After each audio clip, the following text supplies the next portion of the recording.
السلام علیکم ورحمۃ اللہ وبرکاتہ۔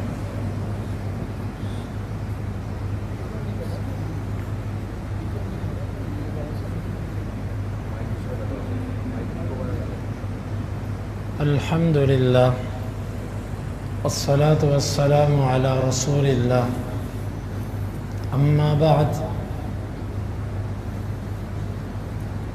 اسباب الارث یعنی کون کون سے ایسے سبب ہیں جن کی وجہ سے انسان وارث بنتا ہے۔ 3 اسباب ایسے ہیں کہ جن کی وجہ سے انسان وارث بنتا ہے۔ سب سے پہلا سبب وہ نسب ہے۔ نسب سے مراد خونی رشتہ۔ خونی رشتے کی 3 قسمیں ہوتی ہیں جن کو علم میراث کی اصطلاح میں اصول، فروع اور حواشی کہا جاتا ہے۔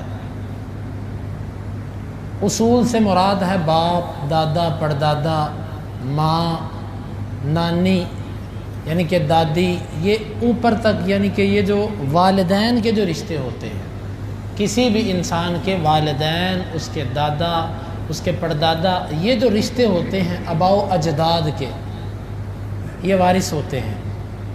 ان کو اصول کہتے ہیں، اصل سے اصول۔ دوسرا ہے فروع۔ فروع فرع کو کہتے ہیں یعنی کہ قسم اور شاخ۔ انسان کی جو اولاد ہوتی ہے، بیٹے بیٹیاں، پھر آگے پوتے، اور پھر آگے جو نسل چلتی ہے نیچے تک، بیٹوں کی اولاد، اس کو فروع کہتے ہیں۔ یہ بھی وارث ہوتی ہے کیونکہ یہ بھی خونی رشتہ ہے۔ آباء و اجداد بھی خونی ہے، نیچے جو اولاد اور ان کی اولاد وہ بھی خونی رشتہ ہے۔ اور تیسری قسم جس کو حواشی کہا جاتا ہے، حواشی سے مراد ہے انسان کے تائے، چچے اور پھوپھیاں۔ تائے، چچے اور پھوپھیاں، صرف پھوپھیاں، یہ بھی وارث ہوتی ہیں۔ اور یعنی کہ مرنے والے کے بہن بھائی، مرنے والے کے بہن بھائی یہ بھی وارث ہوتے ہیں۔ اور بعض صورتوں کے اندر جو ہے وہ اس کے جو دیگر رشتہ دار ہیں وہ بھی اس میں آ جاتے ہیں۔ پھر آگے ان کی اولاد بھی وارث بن جاتی ہے۔ اس کی تفصیل ہے، ہر صورت کی کچھ تفصیل ہے جو میں نے اجمالاً بیان کیا۔ خلاصتاً سمجھیں، خون کی وجہ سے 3 قسم کے رشتے جڑتے ہیں۔ آباء و اجداد کا رشتہ، یہ وارث ہوتے ہیں۔ آگے اولاد، یہ وارث بنتی ہے۔ اور بہن بھائی، یہ وارث بنتے ہیں۔ یہ 3 خونی رشتے ہیں جو نسب کی وجہ سے وارث بنتے ہیں۔ ان میں سے ہر ایک کی تفصیل اپنے مقام پہ آئے گی۔ دوسرا وراثت کا سبب ہے نکاح۔ ایک اجنبی مرد، ایک اجنبی عورت، اگر ان کا آپس میں نکاح ہو جائے تو نکاح کی وجہ سے وہ ایک دوسرے کے وارث بن جاتے ہیں۔ صرف نکاح ہو جائے، رخصتی نہ بھی ہو، خلوت نہ بھی ہو، صحیح نکاح ہو چکا ہو، جس کو ہم اپنی زبان میں منگنی کہتے ہیں، یہ نہیں، نکاح پڑھایا جا چکا ہو، ایجاب و قبول ہو چکا ہو، خلوت نہ بھی ہوئی ہو، اگر ان میں سے کوئی ایک فوت ہو گیا تو دوسرا اس کا وارث ہوگا۔ صحیح نکاح وراثت کا سبب ہے۔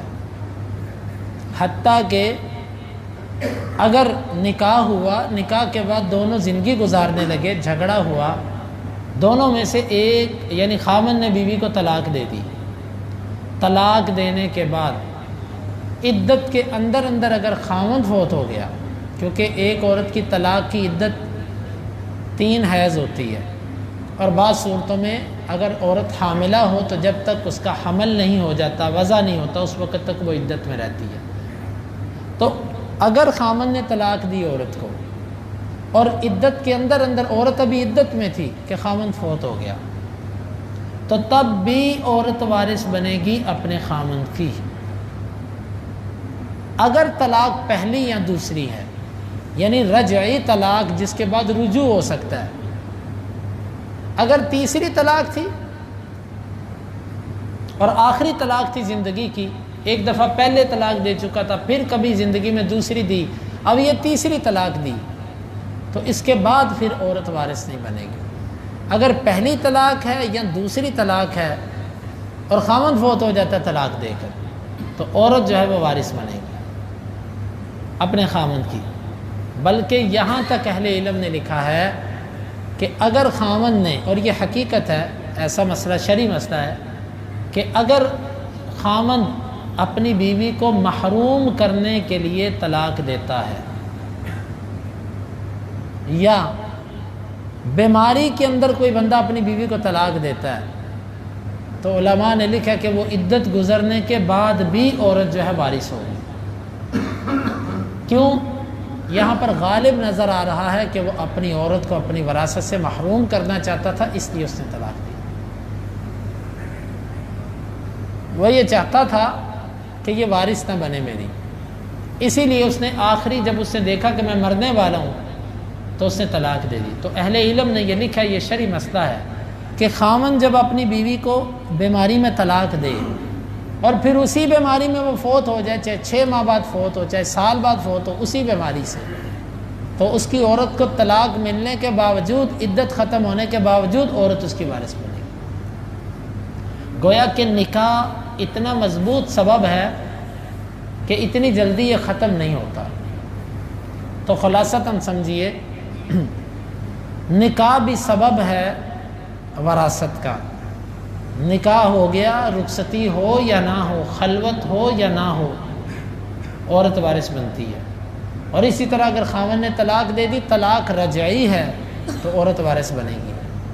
اسی طرح اگر خاوند نے اس نیت سے طلاق دی، بیماری کے اندر طلاق دی، جس سے صاف پتہ چلتا تھا طلاق اس لیے دے رہا ہے کہ عورت کو محروم کرے وراثت سے، تو اس صورت میں طلاق کے باوجود، عدت گزرنے کے باوجود عورت جو اپنے خاوند کی وراثت کی حقدار ہو۔ 2 سبب ہوئے۔ تیسرا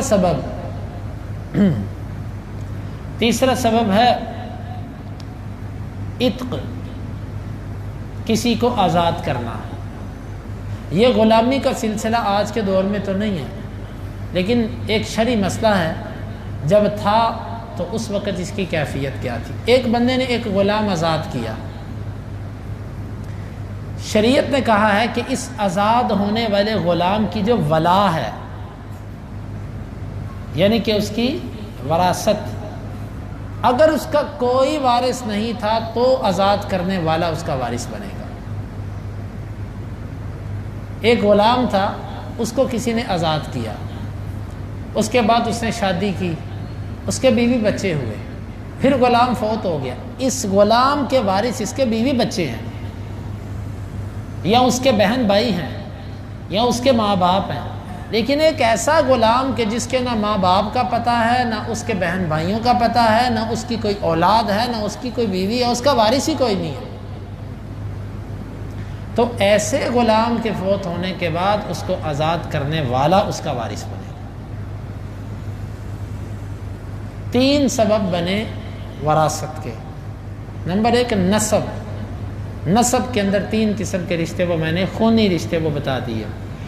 دوسرا نکاح، نکاح کی بھی وضاحت سن لیا آپ نے۔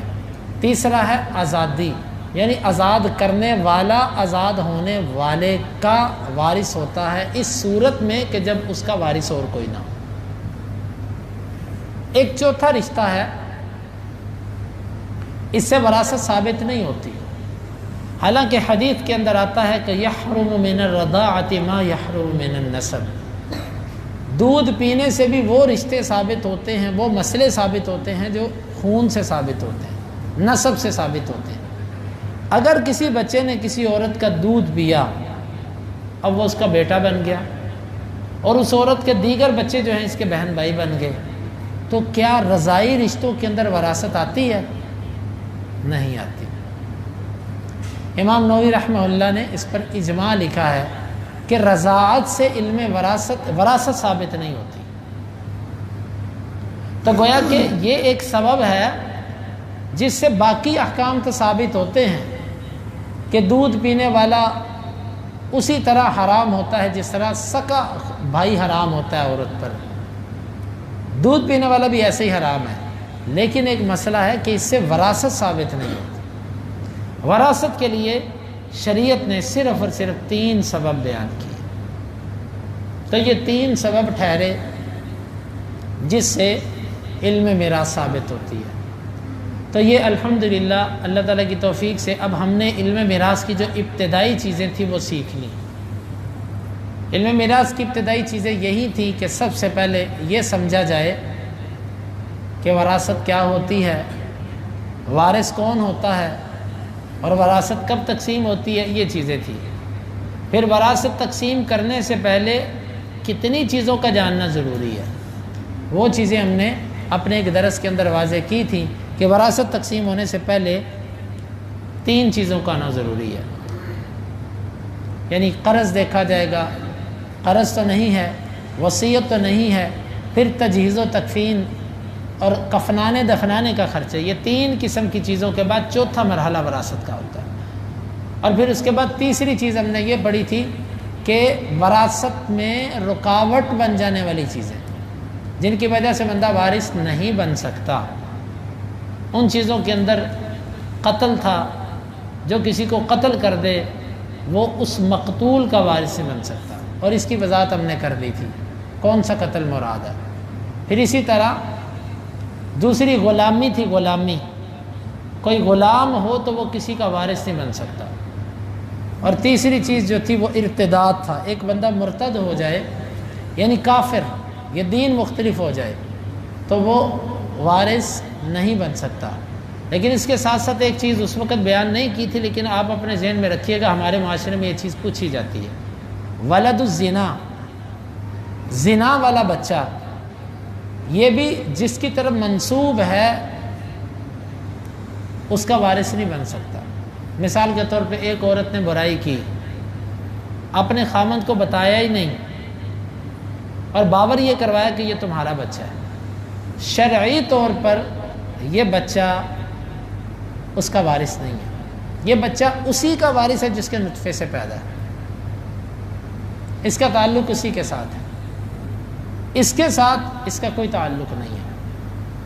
تو گویا کہ زنا بھی جو ہے یہ ایک اعتبار سے جزوی طور پر موانع ارث میں سے آ جاتا ہے۔ اور چوتھی چیز اور ابتدائی چیزوں میں سے آخری چیز آج ہم نے پڑھی ہے، وہ چیز یہ ہے کہ 3 قسم کے اسباب ہیں کہ جن سے وراثت ثابت ہوتی ہے۔ یہ ابتدائی چیزیں پوری ہو گئی، آج ہم ابتدائی طور پر 3 چیزوں کو جانیں گے، پھر انشاءاللہ ہمارا مسلسل ایک سلسلہ شروع ہو جائے گا۔ جو وارث بنتے ہیں ان کی 3 قسمیں شریعت نے بیان کی ہیں، وارث بننے والے، یا ان کو اصحاب الفروض کہا جاتا ہے، فرضی حصوں والے، یا ان کو عصبات کہا جاتا ہے، یا ان کو ذوی الارحام کہا جاتا ہے۔ اصحاب الفرائض، فرضی حصوں والے، کچھ مرد اور کچھ عورتیں ایسی ہیں اللہ تعالیٰ نے ان کا نام لے کر بتا دیا، اس کو مرنے والے کی وراثت میں سے اتنا ملے گا، اس کو اتنا ملے گا، اس کو اتنا ملے گا۔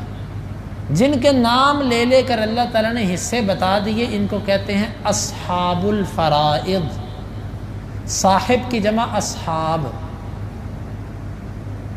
اور فرض سے فرائض، اصحاب الفرائض، فرضی حصوں والے، کہ جن کے حصے اللہ نے بتا دیے کہ ان کا اتنا حصہ، ان کا اتنا حصہ، ان کو اصحاب الفرائض کہتے ہیں۔ دوسری قسم ہے عصبات، عصبہ، عین صاد با ہا، عصبہ۔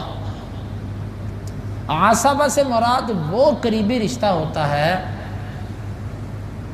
کہ اصحاب الفرائض کو دینے کے بعد اگر کوئی مال بچے تو جس کو ملتا ہے اس کو عصبہ کہتے ہیں۔ یہ بھی شریعت نے بتایا ہے کہ یہ عصبہ ہے، لیکن ان کا حصہ نہیں بتایا کہ اس کو اتنا ملتا ہے، اس کو اتنا، یہ کہا ہے کہ ان سے جو بچے گا وہ سارے کا سارا یہ سمیٹ جائیں گے۔ لیکن اس میں بھی تقسیم یہ ہے کہ دیکھا جائے گا ان میں سے میت کے سب سے زیادہ قریبی کون ہے، جو سب سے زیادہ قریبی ہے وہ لے جائے گا اور دور والا محروم ہو جائے گا۔ اس کو عصبہ کہتے ہیں. یعنی اس کی تعریف یہ ہے اصحاب الفرائض کو وراثت کا حصہ دینے کے بعد جو بچ جائے باقی ماندہ مال جن کو ملے گا ان کو عصبہ کہا جاتا ہے. اور ایک تیسری قسم جن کو ذوی الارحام کہا جاتا ہے. ذوی الارحام رشتہ داریوں والے، رحم والے، یعنی دور کے رشتے جن کے نہ اللہ نے فرضی سے مقرر کیے اور نہ وہ عصبات میں سے آتے تھے. دور کے رشتے جیسے ماموں کا بیٹا یا ماموں، اور اسی طرح خالاؤں کے بیٹے، یہ وراثت کے حصے دار نہیں ہوتے لیکن یہ ذوی الارحام کہلاتے ہیں. اس کی تعریف یہ ہوتی ہے ذوی الارحام اس رشتے کو کہتے ہیں کہ جب اصحاب الفرائض بھی نہ ہوں اور عصبات بھی نہ ہوں تو جن رشتہ داروں میں وراثت جاتی ہے ان کو ذوی الارحام کہتے ہیں. مثلا ایک بندہ ہے نہ اس کے ماں باپ ہیں، نہ اس کے بہن بھائی ہیں، نہ اس کی اولاد،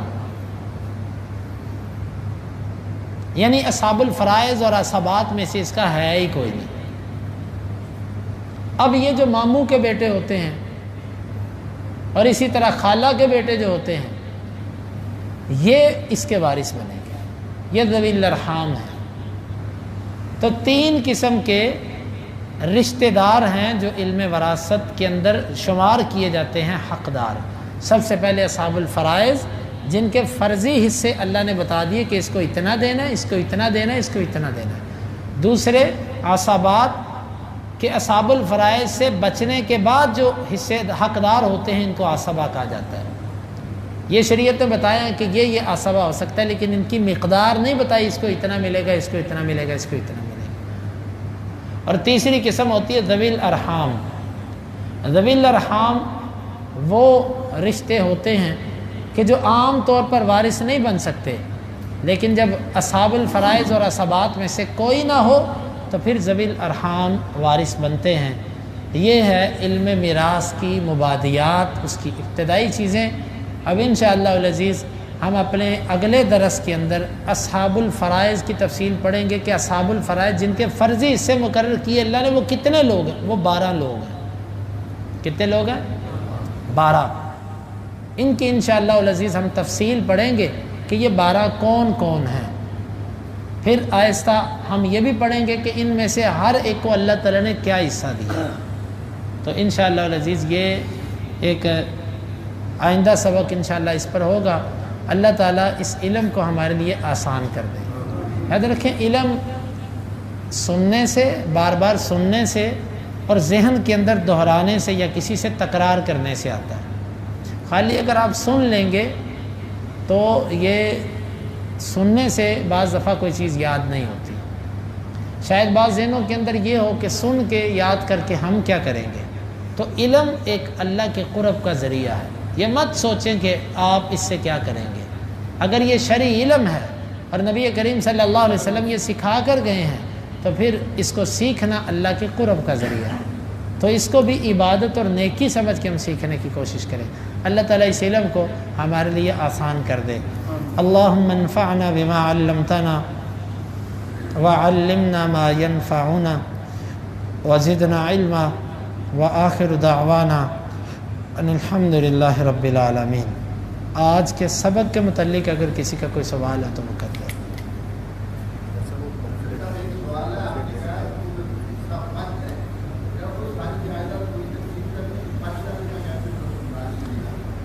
بچنے کا مطلب یہ ہوتا ہے کہ بعض دفعہ ایسے ہوتا ہے کہ ہے ہی کوئی نہیں وارث، یا مثال کے طور پہ باپ تھا یا باپ کو رہنے دے، ماں تھی، ماں بھی اصحاب الفرائض میں سے ہوتی ہے. اب ماں کو چھٹا حصہ ملتا ہے، ماں کو چھٹا دے دیا اور وارث ہی کوئی نہیں، تو اس صورت کے اندر جاتی ہے پھر وراثت ادھر.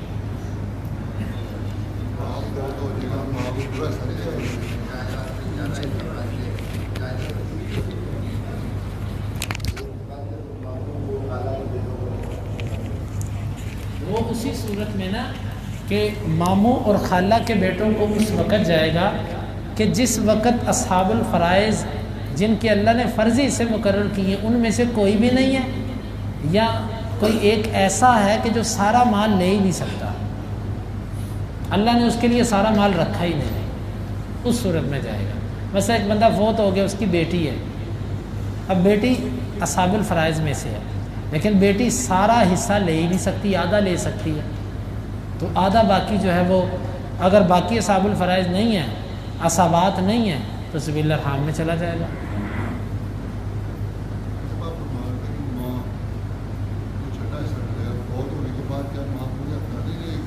ماں پورے کی حقدار نہیں ہوتی، ماں کو چھٹا حصہ ملتا ہے۔ ماں کے نام کو چیز لگی ہو، ایک بات ذہن میں رکھیے گا، ہمارے معاشرے کے اندر یوں کیا جاتا ہے کہ چیزیں کسی کے قانونی طور پہ نام لگوا دی جاتی ہیں۔ قانونی طور پہ نام لگوانے سے کوئی وارث اور مالک نہیں بنتا جب تک وہ شرعی طور پر اس کو یہ نہ کہے کہ میں نے تجھے دی۔ مطلب پلاٹ تھا بیٹے کی کمائی کا، باپ نے اپنے نام لگوا لیا، اب یہ باپ کی وراثت نہیں ہے، یہ بیٹے کا ہی ہے۔ قانونی طور پر کوئی چیز اگر نام لگ جائے تو اس کا یہ مطلب نہیں کہ وہ اس کا وارث بن گیا، اس کا مالک بن گیا۔ شرعی طور پر وارث اس کا وہی ہے جس کی وہ چیز ہے، قانونی طور پر جس کے مرضی ہم نام لگوا دیں۔ لوگ کہتے ہیں جی فلانے کے نام ہے، نام سے وراثت نہیں بنتی، نہ جائیداد بنتی۔ آپ بیوی کے نام لگائیں، بچے کے نام لگائیں، اگر تو آپ نے صرف نام لگایا تو وہ وارث نہیں ہے، لیکن اگر آپ نے ان کو ہبہ کر دیا کہ یہ تمہاری ہو گئی، پھر وہ وارث ہے۔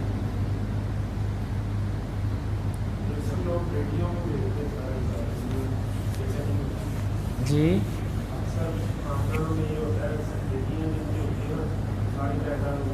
یہ بات بھی ان کی ایسے اکثر ہوتا ہے کہ جن کی ایک بیٹی ہو، دو ہو، وہ اپنی زندگی میں ساری وراثت اپنی بیٹیوں کے نام لگوا جاتے ہیں۔ ظلم ہے یہ، اللہ تعالیٰ کے قانون کی مخالفت ہے، کھلم کھلا جائز نہیں ہے۔ لوگ تو اپنی بیٹیاں تو کیا، وہ کسی کی بیٹی لے کر اس کے نام سب کچھ لگوا دیتے ہیں، لے پالک بچے ان کے نام سب کچھ لگوا جاتے ہیں۔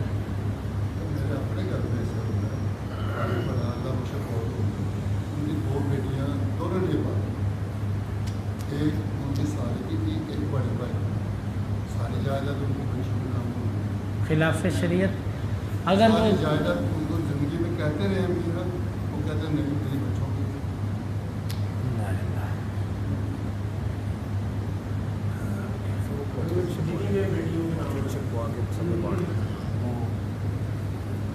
انشاءاللہ بنوا کے نا میں ہی کروں گا زندگی پہ لگا سکتے ہیں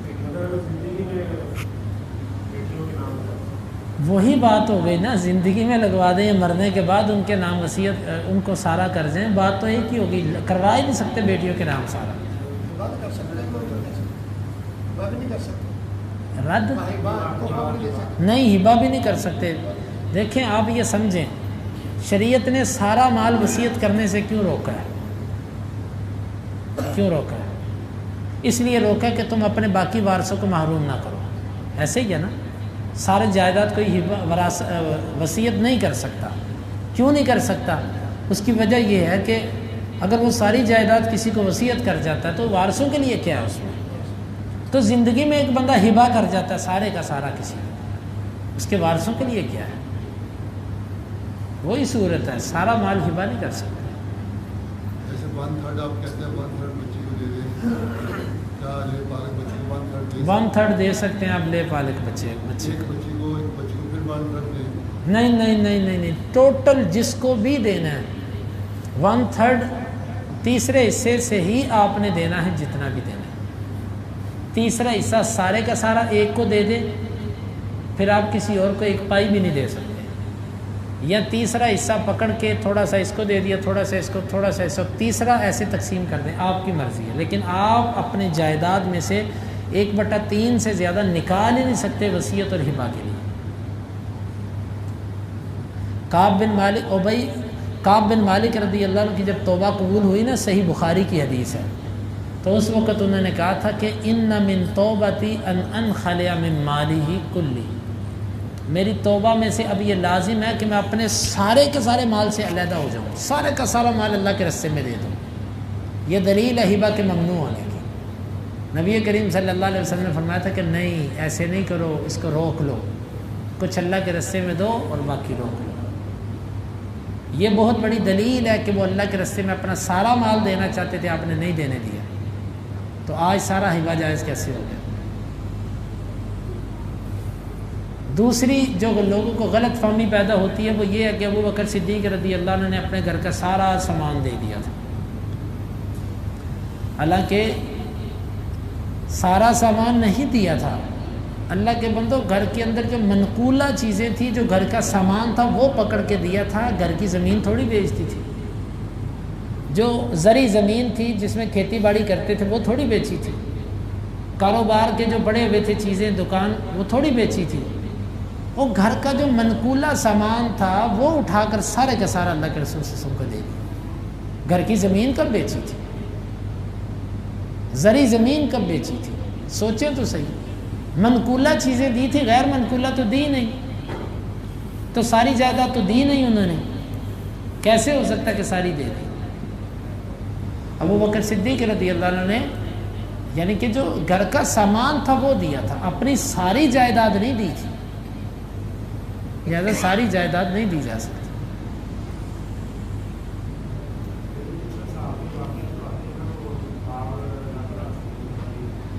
وہی وہ پتہ کیا تھا، وہ سارا مال نہیں تھا، مال غنیمت میں سے کوئی چیز ملی، وہ کہتے ہیں میں اس کو اللہ کے راستے میں رکھنا چاہتا ہوں، ٹھیک ہے ایک الگ چیز ہے، لیکن اپنے گھر اپنی یہ ساری چیزیں یہ کب دی تھی؟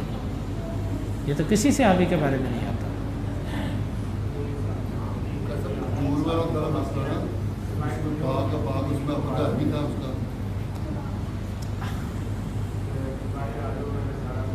ادھر لفظ سنے حدیث کے کیا ہے، لن تنالوا البر حتى تنفقوا مما تحبون، جب یہ آیت اتری تو صحابی اللہ کے رسول صلی اللہ علیہ وسلم کے پاس آئے ابو درداء رضی اللہ عنہ، اور آ کر کہا کہ اللہ کے رسول میرے مال میں سے عمدہ مال جو ہے نا، عمدہ باغ وہ یہ ہے، میرے مال میں سے، ان کا ٹوٹل مال وہ نہیں تھا، ان کا اور بھی مال تھا، اور بھی جائیداد تھی، اللہ کے رسول میرے مال میں سے عمدہ مال یہ ہے، اور اللہ نے کہا کہ بہترین چیز اللہ کے رسول۔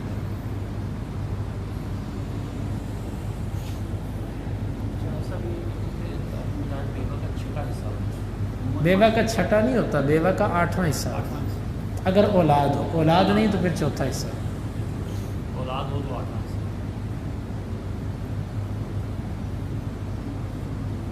اس میں لے پالک بچے کو بھی آپ وصیت کرنا چاہیں تو کر سکتے ہیں، لے پالک بچہ اور بیوی ہو تو چوتھا حصہ ملے گا بیوی کو۔ نہیں ہاں ٹھیک ہے، ان کا سوال یہ ہے کہ لے پالک بچہ اگر کسی نے رکھا ہو تو بیوی کو چوتھا حصہ ملے گا کہ 8واں ملے گا؟